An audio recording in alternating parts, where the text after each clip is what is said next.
Welcome back, guys. Now today I'm joined by the one and only Benjamin Bloom. Do you want to quickly say anything about your channel? No, this feels like when Harry met Sally, when she starts going yes, yes, yes. But no, please subscribe to my channel and just type Benjamin Bloom for all your Championship and Ipswich Town needs. I know they're in different divisions. So obviously,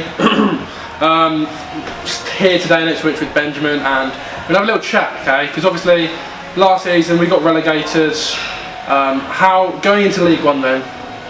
What are you expecting? I don't know. I really don't know. It depends what they've been working on in the summer. Hopefully the squad that starts the season is fairly similar to what we've got at the moment. It'd be nice to have one other addition, but not many more people going out. And I expect Paul Lambert to get everything organised and for Ipswich to start winning again, hopefully. Yeah, definitely, yeah. So we've got next week we've got Colchester. I'm not sure if you're going to that, but yeah, I'll be there. Yeah. What are you kind of expecting us to, obviously in preparation for League One? How do you see our preparation going? Well, I'd like to see whatever system we're going for start to be practiced and utilised. Yeah. So it's Colchester, then Notts County, then Cambridge. I'd like to see, not necessarily just in one game, but across those 3 games, some idea, right, okay, this is what we're going to do. Here's how we're using Norwood. Here's how we're using Judge. This guy's going to be the left back. This guy's going to be the goalie. I'd like to start seeing some of that. I know sometimes they like to hide that in friendlies, but what are friendlies for if you're not practicing what you're actually going to do? So obviously I saw the other day about Darryl Murphy. I'm going to bring this up. Darryl Murphy's been released from Nottingham Forest. If the opportunity arose, is that a word? Arose? Yeah. If we were in talks with Murphy coming back, making a return, would you take him back? Yeah, if it's the right price, and you know the wages were doable. Saw him play for Martin O'Neill, used him quite a lot for Forest at Championship level, and he looked absolutely fine. He's always been deceptively quick. I can't see there being a hitch unless you're going to grossly overpay for him, which I don't think Marcus Evans is in the business of overpaying for anybody. So yeah, I wouldn't be averse to it. No, not at all. So financially, then we haven't got a lot of money, have we? Do you see our squad being ready for League One, or do you think we still need to recruit in some places? I mean, in terms of the financial thing, I think the first year is key, because that's the year you can still maybe support the wages that you've been paying in the Championship before you have to say, right, we need to cut this back because there's £6 million less TV money or what have you.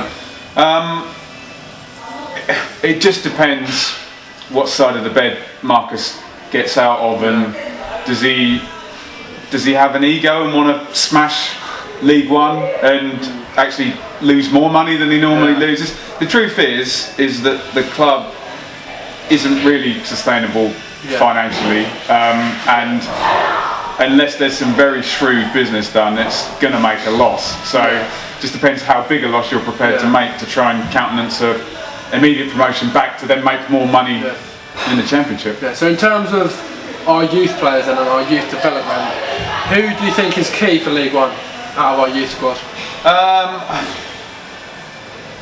What, in terms of who might actually be a key player in the whole team, or who's the key youth player? Who's the key? Who's going to be key in the team for League One, do you think?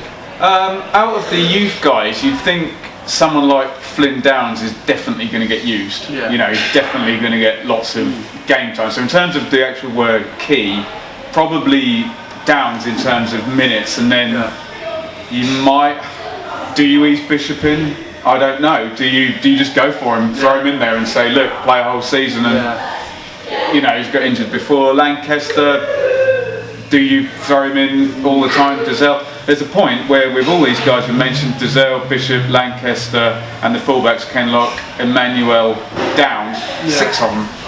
Do you just go with them and say, this is what we're going with, or is that too many? I think, being I don't know what Lambert's thinking, or he's been practicing for the last month or 2, then my most safe bet would be to say Downs. Yeah, that's fair enough. So I'm going to bring up Norwood now. James Norwood signed from Tranmere on a free. How do you honestly see him doing next season in League One? It is a big step up for him. Well, you can have the kind of bastard son of Ian Rush and Ian Wright up front, and if you don't get men forward to supply him and you don't give him chances, he won't score any goals. So a lot of it depends on pattern of play and people up supporting, and not booting balls up to John Walters like we were for a couple of games last season. If he gets support, if he gets crosses and service, he'll score goals. We know he'll make a nuisance of himself, whatever system we play, because he's that type of guy. But depends whether we're going to play men either side of him or a number 10 behind him. He needs chances, and he's proven at Tranmere. If you look at the goals he scored for Tranmere, lots of crosses and finishing different types of goals. So I'm going to ask you now, because I'm going to look back on this at the end of League One. Right then, Ben, so final question, we're going to keep it short. Where is she going to come in League One then? Where do you really think they're going to finish? You want a number, don't you? Yeah. Between 4th and 8th. Okay.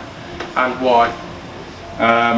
Because I haven't yet seen evidence of a consistent pattern of play and a system that would get them into the top 4. I might see that literally next week in the friendlies and change my mind, but I'm not one for predicting. Lambert's got to get this organised and sorted out the strategy. One more then. Are you excited for League One, or are you in any way scared? Or no? Depends how we do in the first 3 games, I think. Yeah, if we start well, I'll jump on the bandwagon like anyone, but I'm very nervous, I must say. Yeah. Anyway, that's it. Thank you, mate. It's been a pleasure. As always. Hopefully I'll see you at a few away games next year. Get you on the channel. See you at Colchester, yeah? Yeah. Get you on there, maybe. Anyway, that is it. Thank you for watching, guys. Just a short little interview with Ben. I've spoke to you quite a lot of times, haven't I, on the phone and Skype and all sorts. But any more words from you? Follow me on Twitter at Benjamin Bloom. Subscribe to my channel. Please don't shout at me for still doing championship games, because that's been my bread and butter. But I will be at as many Ipswich games as possible. Before I wrap this up, actually, my mum wanted me to ask you this. I'm going to ask on video. You were supposed to be performing, weren't you, at Music in the Green last week? Was I? At Ipswich. Yeah. First I've heard of it. Really? Yeah. Oh, apparently you were supposed to be performing at the Christchurch Park last week. No. Oh, really? Yeah. Oh, I don't know. That's what my mum said anyway. But yeah, that's it. Thanks for watching. Make sure you do subscribe, leave the video a like, and make sure you do check out Ben's channel as well. Cheers, mate. Like this video and subscribe right now to Alex Griffin. Now!